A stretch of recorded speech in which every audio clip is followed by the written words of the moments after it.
brif reswm yn neud yw jyst i cael bon personol gyda'r plant. 1, 2...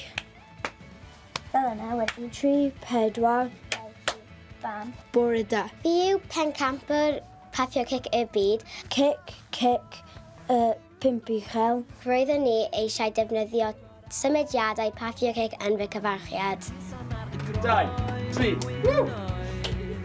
Eithon ni ati i edrych ar ein polisi ymddygiad yr ysgol, ac mae'r polisi erbyn hyn yn canolbwyntio lawer mwy ar enyn parch, lles ac epusrwydd plentyn, ac un o'r pethau wnaethon ni benderfynu oedd angen falle ni wella sut o'n ni'n cyfarch y plant peth cyntaf yn y bore.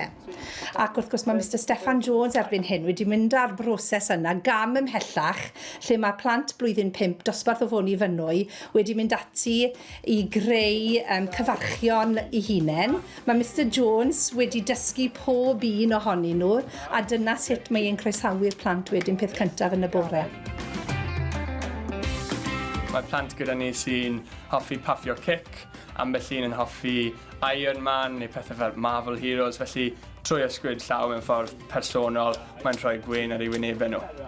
Mae fy cyfarchiad i yn codi fy halon yn y bore. Mae pobl ddim yn cael yr un peth pob amser, maen nhw'n cael rhywbeth go wahanol pob tro.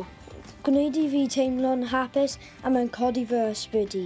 Trwy cael yr eiliad yna i ysgwyd llaw, gweld sut hwyl mae'r plant yn ddi, mae hwnna wedyn yn galluogi i fi teilwr ar diwrnod wedyn, a sut i drin y plentyn yna, felly bod y plentyn yn teimlo'n drist, neu felly bod y plentyn lan fan hyn wedi weindio yn y bore. Felly mae'n bwysig bod i'n cael sgwrs bach, dod y plentyn lawr a dechrau dydd yn gywir. Mae'r rieni wrth i boddau yn amlwg, a mae'r plant wrth i boddau.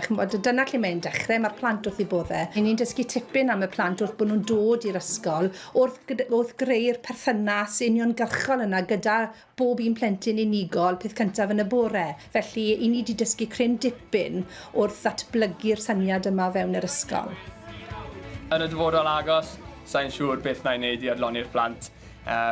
Mae wedi cymryd tipyn amser i gofio 25 ysgwyd llaw wahanol, felly gawn ni weld.